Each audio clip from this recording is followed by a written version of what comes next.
Today we are going to make sets of injection for or a for a chassis.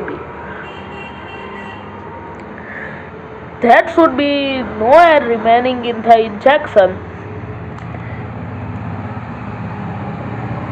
We have prepared injections full of water from the beginning of the video.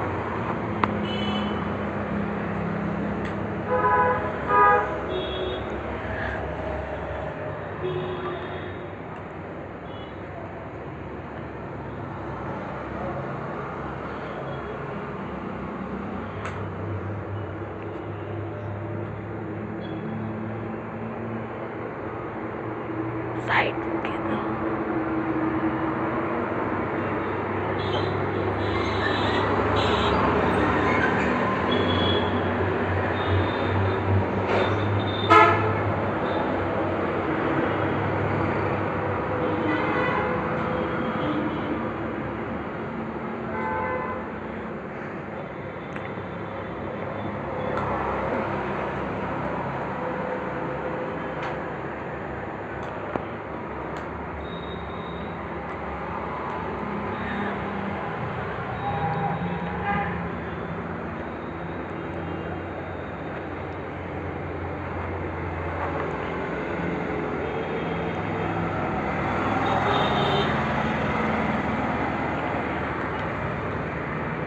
We will attach these hydraulics to the chassis in next part of the video.